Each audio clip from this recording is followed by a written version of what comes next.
Perkwunos. When you hear of thunder gods, you probably think of Zeus or Thor, but gods like Set, Teshub, Indra, and Ishkur already shared those same thunder-wielding power long before the marvel Thor and Greek Zeus. You could think of them as the primordial ancestors of these gods, or even forgotten thunder gods. And so I did something I rarely see anyone do. I made a family tree of every thunder god, from the oldest known one, instead of just individual gods and pantheons. According to many historians and mythologists, the oldest idea of a thunder god can be traced back all the way to the Proto-Indo-Europe around 4500 BCE.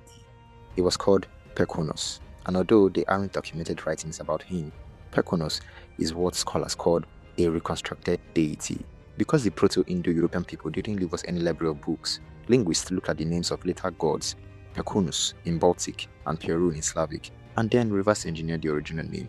And here's where it gets interesting.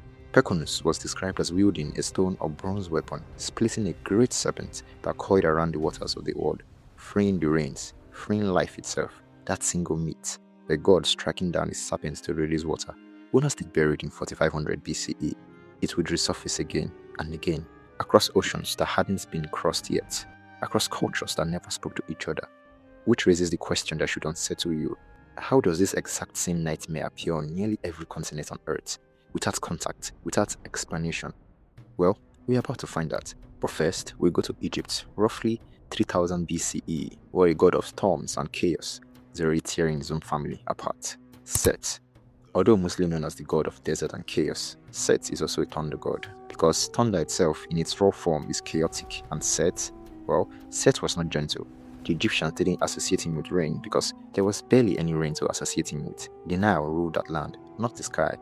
But Set commanded the desert storms, the sandstorms, the violent thunder that rolled in from the red wastelands beyond civilization. He was chaos given a body, and chaos in Egyptian religion was not automatically evil. It was necessary, terrifying, and uncontrollable, exactly like the god who represented it. Set murdered his own brother Osiris, dismembered him, scattered the pieces across Egypt to make sure resurrection was impossible. He nearly succeeded. If Isis had failed to gather those pieces, the entire foundation of Egyptian kingship, the promise of life after death, would have collapsed before it began. Set represents something the later thunder gods will inherit, whether they want to or not. The storm god is never fully trusted. He protects and he destroys, sometimes in the same breath. The Egyptians even placed him on the prow of the sun god Ra's boat, fighting off the serpent Apophis every single night, because only a god of chaos was strong enough to hold back a greater chaos, which means the very thing that makes Set dangerous are the only things capable of saving the world. Now, hold on to that idea, because 400 years later, in Mesopotamia, a new storm god rises, and he doesn't just fight serpents, he controls floods that can erase cities. Ishkur, known to the Akkadians as Hadad, emerges around 2400 BCE in Sumer, and he is terrifying for a very specific reason. Mesopotamian survival depended entirely on water, and water there was never gentle. Rivers flooded without warning, storms could drown a harvest in a single night. So, Ishkur wasn't worshipped as a comfortable protector. He was placated, like something you don't want angry at you. He rode the storm cloud like a chariot, carried a mace and lightning bolts, and stood beside a bull, an animal chosen because its roar sounded like thunder rolling across open plains. But here's the unsettling part. Ishkur's power over rain meant he also had power over famine. If he withheld the storms, crops failed. If he unleashed them without mercy, cities drowned. There was no safe amount of Ishkur. He became Hadad amongst the Akkadians and later the Canaanites, and under that name his myth grows even more violent. Stories of storm gods battling sea monsters to establish order over the world begin to take shape here, centuries before Greece ever writes them down. These details matters more than it seems, because 600 years later, in a mountain kingdom to the north, another thunder god will fight his own monstrous serpent and lose before he wins. Teshub.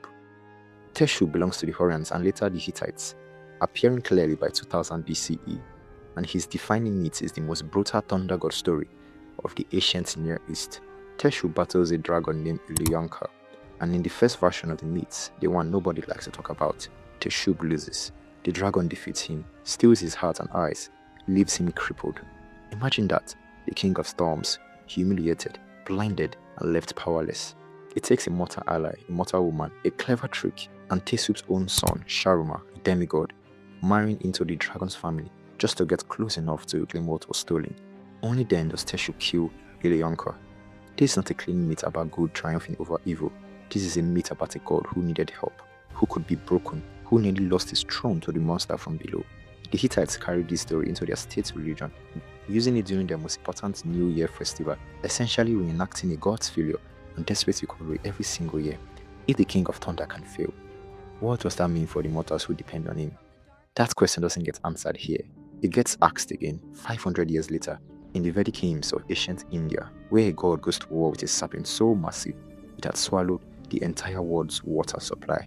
Indra by 1500 BCE is the storm god of the Rig Veda, and his enemy, Vitra, is not just a dragon. Vitra is drought itself, coiled around the mountains, holding every river on earth. Indra drinks a hallucinogenic substance called Suma before the battle because he needs something to give him the courage or the madness required to face a being that size. He strikes Vitra with the Vajra, a thunderbolt weapon forged from the bones of a sage who willingly sacrificed himself for this exact purpose. When Indra wins, the rivers are freed and the myth is explicit. This isn't a metaphorical victory, it is the literal origin of water reaching the earth. But Indra's story doesn't end in triumph either. Later texts accuse him of guilt, of being tormented by the killing, of hiding from the consequences of his own violence. A god of thunder wrecked by something close to trauma. This pattern is no longer a coincidence. Chaos gods fighting a serpent for water, storm gods losing before he wins. Now, a war god haunted by his own victory. Something is repeating across cultures that never even touched each other. And 300 years later after Indra, in Greece, that repetition reaches its most famous form when a young god overthrows his own father to seize the sky. Zeus arrives in a Greek record around 1200 BCE, and his origin story is soaked in family betrayal before he even lifts a thunderbolt. His father, Kronos, swallowed his own children alive out of fear that one of them would overthrow him. Zeus survived only because his mother Rhea tricked Kronos with a stone wrapped in cloth. When Zeus grows older, he forces his father to vomit up his siblings, and together they went to war against an entire generation of Titans. The Cyclops forged Zeus his thunderbolt specifically for that war, and it became the deciding weapon that ends a 10 years conflict for control of existence itself. Zeus wins, he becomes king, but kings in this myth never rule in peace. Zeus spends the rest of his mythology defending his throne from prophecies that a future son will overthrow him too, the exact same fear that drove his father to cannibalism. The cycle doesn't break, it just changes. And notice something else. Zeus, Indra's Vajra, Teshub's storm weapon, even Perkwunos striking a serpent, these aren't separate ideas anymore. Some linguists argue that Zeus's name and Perkwunos' myth of the serpent-slaying storm god shares a common ancestor, stretching back over 3,000 years. If that's true, the thunder god you know as Zeus was never original. He was inherited, and 200 years later, in the misty forest of Iron Age Europe, a Celtic god with a wheel and a thunderbolt starts wearing the same inheritance, Taranis. Taranis appears in Celtic religion around 800 BCE, and almost everything about him comes from Roman writers who feared him more than he understood him. Julius Caesar linked Taranis directly to Jupiter, but Taranis carried a solar wheel alongside his thunderbolt, a symbol scholars still argue over. Was it the will of the sky itself, or something darker, tied to sacrifice? Because that's the part that should disturb you. Roman sources, including Lucan, claimed Taranis demanded human sacrifices, victims poured their life in wooden effigies as offerings to appease the storm. We don't know how much of that is Roman propaganda designed to justify conquering Celtic tribes, and how much is real. But what we do know is that Taranis was powerful enough that Rome felt the need to fold him into their own religion, rather than erase him. Worshipped across Gaul, Britain, and parts of Germania under names that shift from religion to religion. A god so widespread, so feared, that even his conquerors couldn't kill his name. And speaking of Rome, 1 century later, their own thunder god finally steps fully onto the stage. And he doesn't just rule the sky, he becomes the entire identity of an empire, Jupiter. Jupiter solidifies as Rome's supreme deity by roughly 700 BCE, absorbing the older Roman sky god Jove and merging with Greek Zeus so completely that their myths become almost interchangeable. But Jupiter's power is different in one critical way. He isn't just the personal god of thunder, he becomes the literal guarantor of Roman law, treaties, and oaths. To break a promise sworn under Jupiter was to invite his lightning directly. Temples to Jupiter's Optimus Maximus sat at the highest point in Rome, and no triumph, no war, no coronation happened without his blessing first. This is a thunder god weaponized into an instrument of empire. Every conquest Rome made was, in their own telling, sanctioned by the god who threw thunderbolts from the sky. which means for the next several centuries, wherever Roman soldiers marched, Jupiter's myth marched with them, colliding with local storm gods across an entire continent, absorbing some, erasing others, and far to the north, past the edges of the empire Rome could never fully conquer, a different thunder god was already waiting, one who would outlast Rome itself and become one of the most recognizable gods in the world. Thor takes shape in Germanic and later Norse mythology by around 500 BCE, and unlike Zeus and Jupiter, he isn't the king of the gods, he is something more dangerous. He is the protector standing at the edge of chaos itself. Thor's hammer, Mjolnir, was forged by dwarves in the beds that nearly cost the trickster god Loki his head, and it becomes a single weapon standing between the 9 realms and total annihilation by giants. Thor doesn't fight for political control, he fights because if he stops, the giant wins. The world ends, and Norse mythology gives that sphere an actual expiring date, Ragnarok, the foretold end of everything, where Thor is destined to kill the world serpent Jormungand in one final battle, only to die from its poison moments later. Every version of this myth ends the same way. The thunder god wins, and the thunder god dies. That's not comforting. That's a warning built directly into the religion that even the strongest protectors cannot hold back fate forever. This story travels through Viking raids and settlements across an enormous stretch of the world. But far to the east, a completely different thunder god is developing in isolation, with no contact, no shared ancestry, and yet, somehow, an early familiar role. Lei Gong. Lei Gong emerges in Chinese mythology around 400 BCE, described as a fearsome bird-faced deity who carries a drum and mallet, striking thunder into existence with every beat. But Lei Gong's role isn't cosmic warfare against serpents or giants. His role is judgment. He punishes secret sinners, people who commit crimes hidden from human eyes, striking them down with lightning as divine justice, when no mortal court ever could. This reframes everything you've heard so far. Thunder isn't just a weapon against chaos anymore.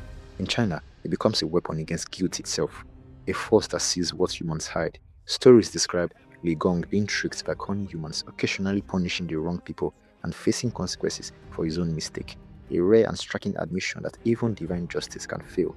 And at nearly this exact moment in history, on a continent no one in China had ever had any contact with, a completely different civilization is building an entire religious system around the rain and lightning god they consider essential to human survival itself. Chaac takes form in Maya religion by around 400 BCE, and he isn't one god, he is 4, one for each cardinal direction, each controlling different aspects of rain and lightning across the Yucatan. The Maya depended on seasonal rains with terrifying precision.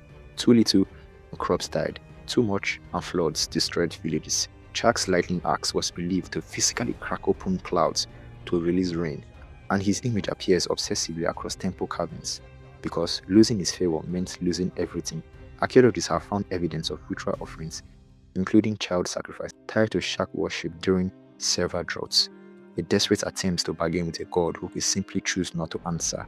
This is the same fear Ishkur represented in Mesopotamia 400 years earlier, the same fear Chaac represents now in Mesoamerica, a god whose silence is a death sentence, and neither civilization ever knew the other existed.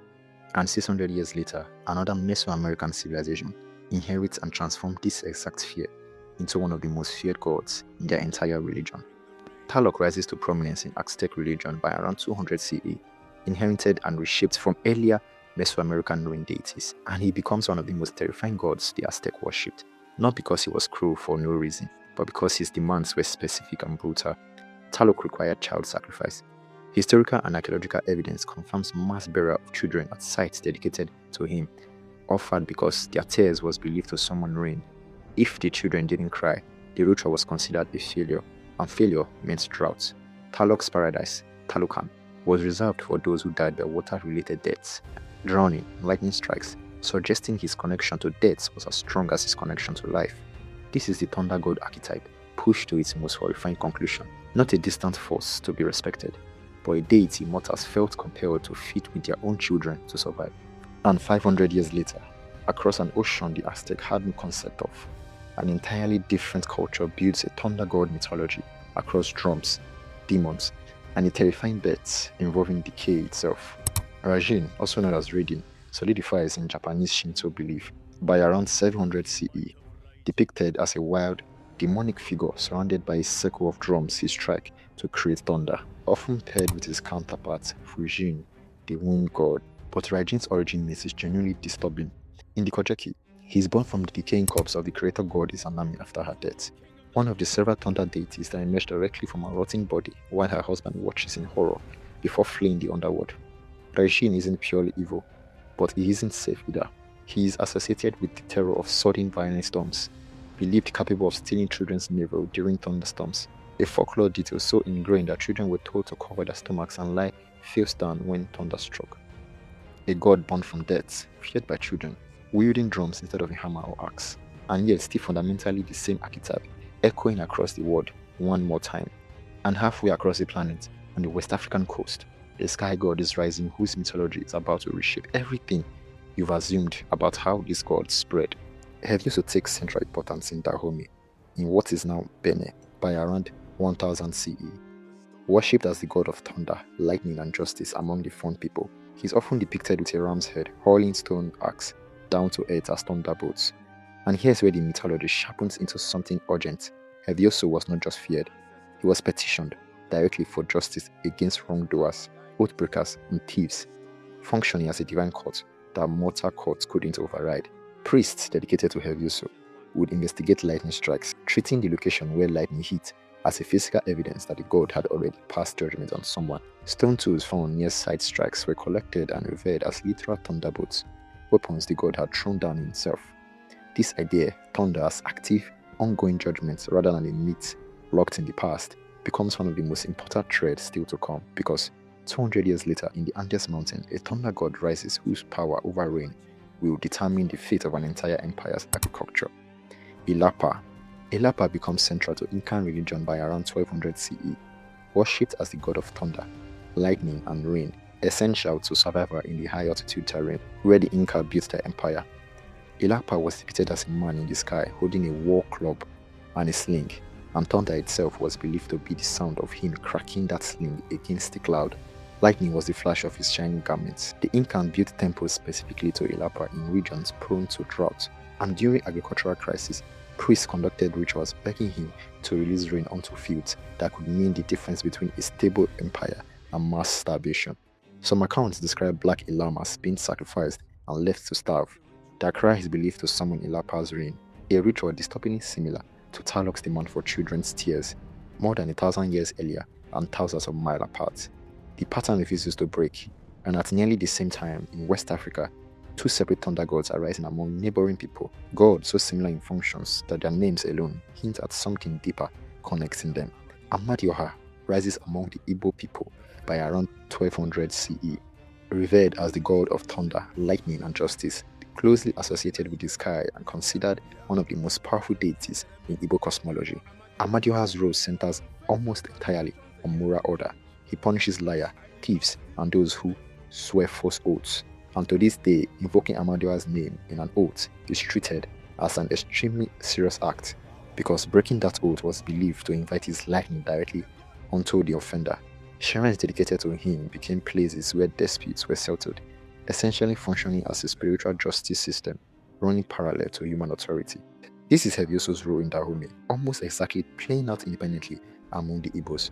Thunder not as a random destruction, but as an active enforcer of truth. And in that same window of history, one of the most famous thunder gods in African religion is rising among the Yoruba people, a god whose story is unlike anything you've heard so far because he didn't start as a god at all. Shango becomes central to Yoruba religion by around 1400 CE, and his myth is unique because among every thunder god on this list, Shango is believed to have been an actual historical king, a third Alafin of the Oyo Empire, a ruler so powerful and so feared that after his death he was deified as the god of thunder, lightning and fire.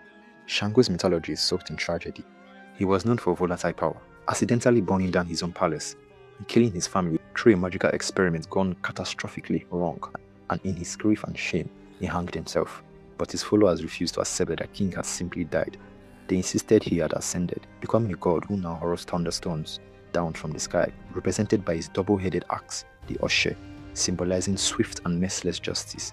This is a mortal man's guilt and death transformed into one of the most powerful deities in an entire religious system, and it becomes one of the most globally influential myths on the entire list because a century later, Shango's worship crosses the Atlantic Ocean during one of history's darkest chapters, carried by enslaved Yoruba people into the Americas, surviving and transforming into Santeria and Candobel. making Shango one of the only gods on the list still actively worshipped by millions today. But he isn't the final thunder god born from this era. In South America, a completely different tradition is converging on the same idea from an entirely separate root, Tupã. Tupã rises in Guarani mythology by around 1500 CE, worshipped across in what is now Paraguay, Brazil, and Argentina as a creator god intrinsically linked to thunder and lightning, believed to have shaped the world alongside another deity before ascending into the sky to rule the storms. Tupã's thunder was interpreted differently depending on the context, sometimes a warning, sometimes an act of creation continuing even after the world's formation, a reminder that creation was never truly finished.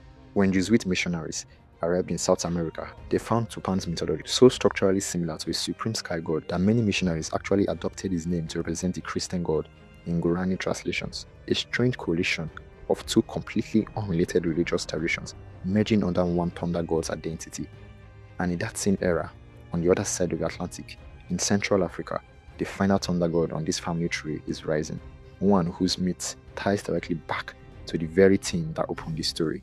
Nzazi emerges in Congo religious tradition by around 1500 CE, revered as a god of thunder, lightning, and justice, often described alongside a twin sister, Mbumba, associated with rainbows and water, the two forming a balance between destructive storm and the balance that follows it. Nzazi's lightning strike were treated exactly like Xevioso's and Amadioha's, not random, but purposeful. Evidence of wrongdoings exposed from above. Communities affected by a lightning strike would consult diviners to determine what hidden sin had summoned Nzazi's judgment, treating the storm as a moral event rather than a weather storm. And here, at the very end of this 6,000 years chain, the pattern completes itself. From Perkwunos striking a serpent to free the waters in 4500 BCE, to Nzazi striking down sacred sinners in 1500 CE, humanity across nearly every continent, across cultures with no possible contact, arrived at strikingly similar terrifying conclusions that the sky itself watches, judges, and occasionally executes, not because these civilizations copied each other, but because they were all staring up at the same exact uncontrollable life or death force and arriving independently at the same desperate explanation. The thunder god was never one god wearing different names. He was humanity's oldest fear, rediscovered again and again every time someone looked up at a darkening sky and understood deep in their bones that they were not in control. Perkwunos never truly disappeared. He simply kept on being reborn over and over in every language ever spoken by humans.